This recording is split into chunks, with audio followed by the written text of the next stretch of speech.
23장 율법에 대하여 죽고 영으로 섬기다. 로마서 7장 1절부터 6절 말씀. 형제들아, 내가 법 아는 자들에게 말하노니 너희는 그 법이 사람이 살 동안만 그를 주관하는 줄 알지 못하느냐.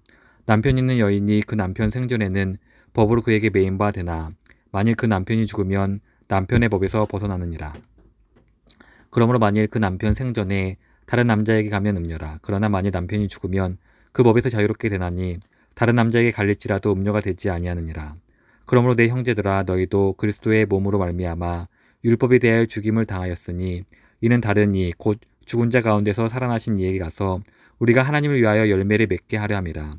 우리가 육신에 있을 때에는 율법으로 말미암는 죄의 정욕이 우리 지체 중에 역사하여 우리로 사망을 위하여 열매를 맺게 하였더니 이제는 우리가 얽매였던 것에 대하여 죽었으므로 율법에서 벗어났으니 이러므로 우리가 영의 새로운 것으로 섬길 것이요 율법 조문에 묻은 것으로 아니할지니라. 그런즉 우리가 무슨 말을 하리요? 율법이 죄냐? 그럴 수 없느니라. 율법을 말미암지 않고서는 내가 죄를 알지 못하였으니 곧 율법이 탐내지 말라 하지 아니하였더라면 내가 탐심을 알지 못하였으리라. 율법의 행위가 아닌 오직 믿음으로 받는 칭의. 오늘 우리는 아름드리 나무들과 높은 산들이 어우러진 거대 영토, 곧 로마서 속으로 다시 한번 행복한 순례를 떠나려고 합니다. 그 가운데 먼저 7장의 첫 6구절을 몇 주에 걸쳐 찬찬히 탐험할 예정입니다. 그러므로 여유를 갖고 우선 이제껏 다룬 내용을 복습해 보겠습니다. 로마서 설교를 처음 시작했던 때가 1998년 4월이었는데 그때부터 여행을 같이 하지 못한 분들에게 도움이 되리라 생각합니다. 바울은 로마서 3장 20절까지 하나님께 거역한 죄로 말미암아 모든 인간이 절망적인 상황에 놓여 있음을 보여주었습니다. 모든 사람이 하나님의 영광을 이루지 못했습니다. 하나님의 영광을 하나님 만드신 썩어질 다른 것들과 맞바꾸고 하나님을 귀하게 여기기보다 다른 것들을 더 귀하게 여기면서 우리는 하나님의 영광을 철저히 무시했습니다. 우리의 행위도 악하고 본성도 악합니다. 의로운 사람은 없으며 단 한 사람도 없습니다. 우리는 모두 하나님 심판 아래 있으며 누구도 이에 대해 할 말이 없습니다. 거룩하시고 공의로우시고 선하시고 온전히 영화로우신 하나님이 우리를 향해 진노를 쏟아내심으로 구원의 길이 없다면 우리는 하나님의 영원한 진노와 분노 아래 멸망할 것입니다. 하지만 로마서 3장 21절부터 5장까지의 본문에서 바울은 우리가 하나님과 화목하는 길을 펼쳐 보여줍니다. 그것은 정말 놀라운 내용입니다. 우리를 도덕적으로 향상시키는 프로그램 같은 것과는 완전히 대칙점이 있습니다. 좀 더 규칙을 잘 지키는 것, 혹은 좀 더 규범적인 삶을 사는 것, 혹은 좀 더 나은 사람이 되는 것, 혹은 관계를 개선하려는 것, 혹은 성공의 법칙을 발견하는 것과 전혀 거리가 멉니다. 이런 것들과는 철저히 다릅니다. 바울은 이신칭의 곧 오직 믿음으로 하나님 앞에서 의롭다 여김을 받는 것을 이야기합니다. 1장부터 5장까지의 본문에서 바울이 우리에게 열어 보여준 것은 예수 그리스도가 행하신 사역, 그분의 삶과 죽음의 부활의 의미입니다. 그리고 그 의미는 우리 스스로의 힘으로는 결코 행할 수 없는 것을 우리를 위해 행하시려고 그분이 오셨다는 것이며, 말하자면 우리를 대신해 영원한 형벌을 감당하시고 우리를 대신해 완전한 의를 제공하신다는 것입니다. 다른 말로 하면 우리가 하나님과 화목을 이루려면 우리 죄는 반드시 완전한 형벌을 받아야 하고 하나님의 법은 완전한 순종으로 지켜져야 합니다. 이것이 바로 예수님께서 이 땅에 머무시는 동안 성부 하나님과 성자 하나님 사이에 일어났던 위대한 거래의 내용이었습니다. 예수님은 우리 죄를 대신해 죽고 우리 의를 위해 살고자 오셨습니다. 이 말은 곧 칭의는 전적으로 우리 외부에 있는 어떤 것에 근거한다는 의미입니다. 정말이지 경이롭기까지 한 내용입니다. 이 위대한 일은 도덕교화 프로그램이나 규칙을 더 잘 지키는 것, 혹은 좀 더 규범적인 삶을 사는 것, 혹은 좀 더 나은 사람이 되는 것, 혹은 관계를 개선하는 것, 혹은 성공의 법칙을 발견하는 것과 완전히 다르다고 말한 이유가 바로 이것입니다. 하나님과 화목을 이루는 것은 이런 것들과는 전혀 관련이 없습니다. 이 일은 전적으로 우리 밖에서 일어난 일을 기반으로 하며 다른 사람, 즉 의로운 분이신 예수 그리스도가 행하시는 일입니다. 그분은 우리가 태어나기도 전에 우리를 위한 대속물을 사셨고 죽으셨습니다. 우리가 하나님과 화목을 이루는 근거는 우리 안에 있지 않고 하늘, 즉 예수 그리스도 안에 있습니다.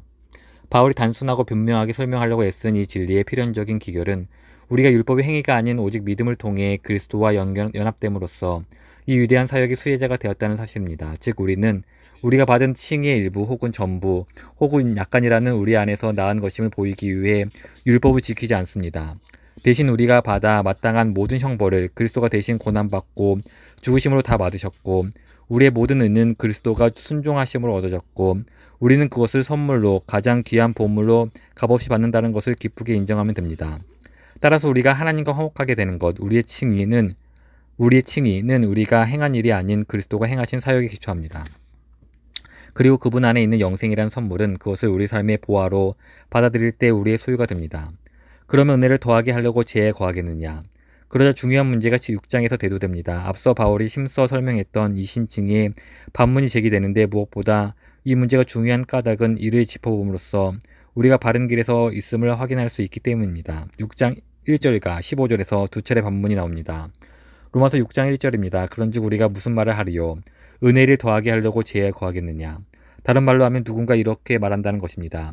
칭의가 율법의 행위가 아닌 오직 믿음으로만 되고 우리가 받을 형벌은 이미 지나갔고 우리의 은은 하늘에 있다고 한다면 계속 죄 가운데 머물면서 값없이 받은 칭의의 은혜가 얼마나 대단한지 보여줍니다.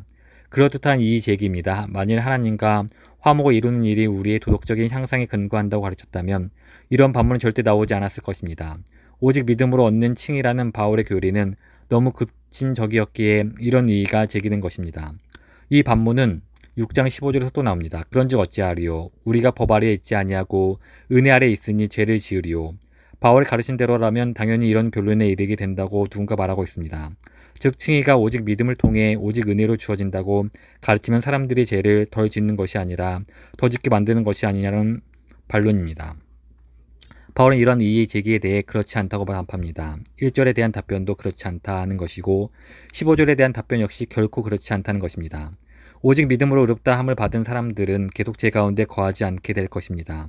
제가 그들을 주장하지 못할 것입니다. 그리고 로마서 6장에서 8장의 모든 내용은 왜 그러한가에 대한 설명입니다. 제가 더 이상 우리를 주장하지 못하도록 오직 은혜로 오직 믿음을 통해 하나님과 화목을 이룬 기초 위에 세워진 삶이란 어떤 것일까요? 이는 작년 9월부터 살펴보고 있는 내용이기도 합니다. 그 질문에 바울은 무엇이라고 대답합니까? 의롭다 여김을 받은 사람들은 더 이상 율법 아래 있지 않고 은혜 아래 있으며 바로 이것 때문에 더 이상 죄 가운데 거하지 않는다는데 그 이유는 무엇일까요? 그리스도가 칭의를 얻게 하는 우리의 모든 의가 되시고 율법 준수로는 도무지 의를 얻을 수 없다는데 왜 이로 인해 죄와 열심히 싸우며 예수님을 닮아가는 사람들이 생겨날까요? 바울은 몇 가지 답변을 제시합니다. 그리스도가 죽으셨을 때 믿음으로 그리스도와 연합된 자들은 그분과 함께 죽었고 그것은 곧 죄에 대해서는 죽고 하나님에 대해서는 살았음을 의미하며 죄에 대해 죽은 사람은 더 이상 죄 가운데 거하지 않기 때문이라고 말합니다. 또 죄의 종로로 타던 우리가 회방되어 마음부터 순종하며 살다가 영생에 이르도록 하나님께서 친히 우리 안에서 역사하시기 때문이라고 말합니다. 로마서 6장 17절입니다. 하나님께 감사하리로다. 너희가 본래 죄의 종이더니 너희에게 전하여 준 바 교훈의 본을 마음으로 순종하여 6장 22절입니다. 이제는 너희가 죄로부터 해방되고 하나님께 종이 되어 거룩함에 이르는 열매를 맺었으니 그 마지막은 영생이라. 하나님은 죄의 종로로 타던 우리를 해방시키십니다. 하나님은 우리가 마음으로 겉으로만이 아니라 순종하게 하십니다. 그리고 그런 방식으로 하나님은 우리에게 영생을 보증하십니다. 의롭다 여김을 받은 사람들은 죄에 손잡지 않고 죄에 맞서 싸웁니다. 하나님이 그렇게 만드십니다. 로마서 7장에서도 바울은 같은 질문, 즉 아직 로마서 6장 15절의 질문에 답하고 있습니다. 우리가 법 아래에 있지 아니하고 은혜 아래에 있으니 죄를 지으리요. 율법에서 자유로워졌는데 왜 무파한 사람들이 되지 않는 것일까요? 의롭다 여김을 받은 사람들은 왜 죄를 더 짓지 않고 덜 짓게 되는 것일까요? 로마서 6장 16절에서 23절에서 바울의 대답은 우리를 죄에서 자유롭게 하시려는 하나님의 역사를 전적으로 다룰 뿐 율법에 대한 언급은 전혀 없었습니다. 하지만 답을 요구하는 목소리가 있습니다. 바울 선생, 당신은 분명 15절에서 우리가 율법 아래 있지 않다고 말했소. 그런데 그로 인해 더 많은 죄를 짓는 것이 아니라 오히려 실질적인 의를 행하게 되고 하나님의 영광을 위해 살게 된다고 말하는데 왜 그런 겁니까? 설명해 보시오. 그래서 바울은 로마서 7장 1절에서 6절에서 이에 답합니다. 몇 주에 걸쳐 이에 대해 자세히 살펴보되 오늘 아침은 본문의 핵심만 살펴보겠습니다. 율법 아래 있지 않고 죄를 덜 짓고 더 사랑하기. 바울은 로마서 7장 1절에서 3절에서 결혼한 부부에 대한 율법의 기능을 그리스도인에 대한 율법의 기능과 비교하는 것을 시작합니다. 결혼 생활을 하다 배우자가 죽으면 율법의 강제성을 더 이상 상대 배우자를 얽매이지 못하다는 것이 요지입니다. 그래서 바울은 이와 유사하게 그리스도인이 그리스도와 함께 죽을 때 율법은 예전과 같은 방식으로 그리스도인을 더 이상 얽매이지 못한다고 주장합니다. 이런 이유로 우리는 율법 아래 있지 않습니다. 다음 주에 이에 대해 자세히 살펴보겠습니다. 하지만 여기서 이런 물음이 제기됩니다. 좋습니다. 어떻게 그것이 도움이 되지요? 의롭다함을 받은 사람들의 믿음을 통해 그리스도와 함께 죽었고 이 죽음은 율법에 대한 죽음이므로 율법은 더 이상 구속력이 없습니다. 그런데 왜 율법을 무시하는 사랑 없는 사람들이 양산되지 않는 거죠?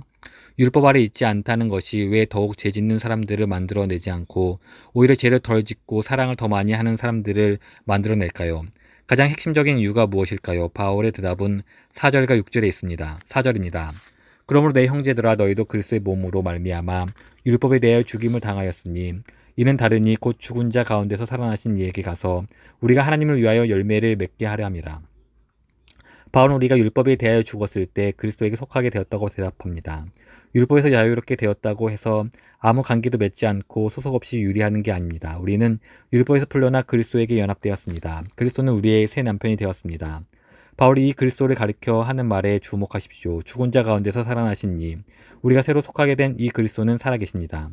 그리스도에게 속한다는 것은 우리에게 특정 명령이나 의무 목록이 주어졌다는 것이 아닙니다. 온전히 영화로우시고 모든 것을 공급하시고 영원히 살아계신 분과 영적 연합을 이루어졌다는 것입니다. 사람이 바로 옆에 앉는 일보다 더 생생한 관계입니다. 그리고 이 연합, 이런 결혼의 목적은 열매를 맺게 하려는 것이라고 바울은 말합니다.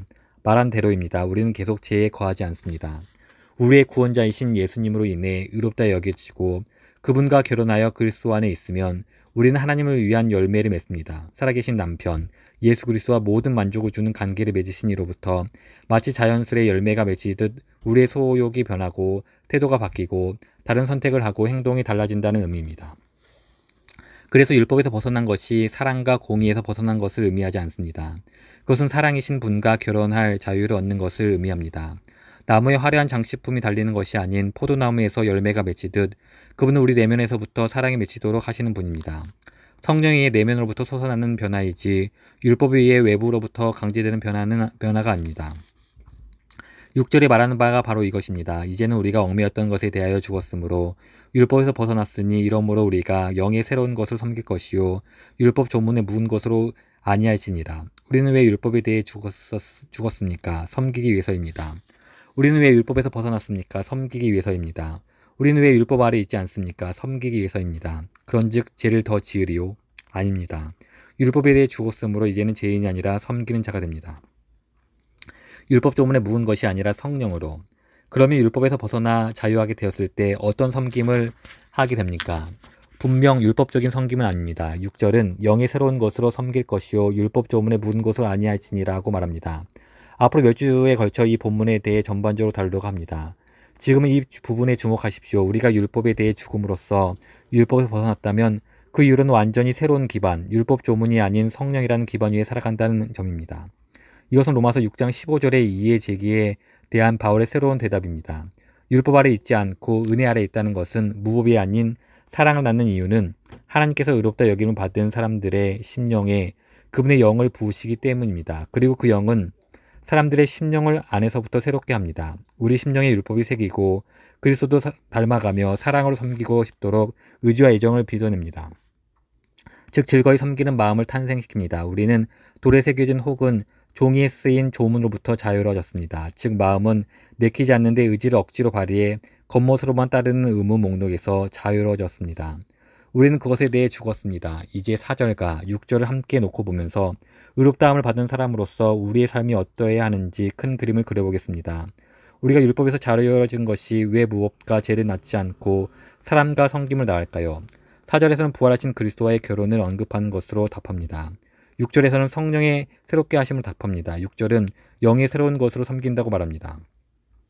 4절은 하나님을 위해 열매를 맺는다고 말합니다. 둘 다 율법에 대해 죽음으로 얻는 이 새로운 생명에 근거합니다. 4절입니다.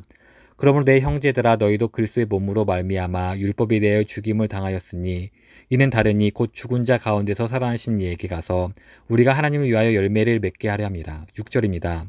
이제는 우리가 얽매였던 것에 대하여 죽었으므로 율법에서 벗어났으니 이러므로 우리가 영의 새로운 것으로 섬길 것이요 율법 조문에 묻은 것으로 아니할지니라. 여러분의 삶은 어떻습니까? 의롭다함을 받는 그리스도인으로서 어떻게 살아가고 있습니까? 율법에 대해서는 벗어났으나 아직 다른 것에 속하지 않는 채 중립지역에서 자유롭게 다니면서 은혜가 넘치도록 죄를 지읍시다 라고 말하는 사람입니까? 아닙니다. 그럴 수 없습니다. 오직 믿음으로 의롭다 여김을 받는 사람이라면 믿음으로 그리스도와 연합한 자입니다. 우리는 그리스도와 결혼했습니다. 그분은 남편으로서 우리 삶의 모든 만족을 주시는 사랑이십니다. 그분과의 교제로부터 우리는 열매를 맺습니다. 이를 달리 표현하면 오직 믿음으로 의롭다 여김을 받은 사람이라면 그리스도의 영이 내주하시는 사람입니다. 그분은 중립적이거나 수동적인 분이 아닙니다. 그분은 우리 마음과 생각을 새롭게 하심으로 우리가 사랑하고 섬기도록 우리 안에서 역사하십니다. 그러므로 우리는 은혜가 더하게 하려고 죄를 짓거나 하지 않을 것입니다. 죄가 우리를 더 이상 주장하지 못하는 것은 우리가 율법 아래 있지 않고 은혜 아래 있기 때문입니다. 오늘 여러분이 이 위대한 구원, 이 위대한 칭의, 이 위대한 점진적인 변화의 일원으로 참여하기 위해 무엇을 해야 할지 궁금하다면 지금까지 제가 말씀드린 모든 내용 안에 그 답이 있습니다. 그리스도가 우리의 의가 되시고 우리 대신 형벌을 받으셨고 우리를 변화시키는 능력이 되심을 믿으십시오. 그분을 우리 삶의 가장 값진 보화로 받아들이십시오. 그러면 그분이 우리에게 필요한 모든 것이 되어주실 것입니다.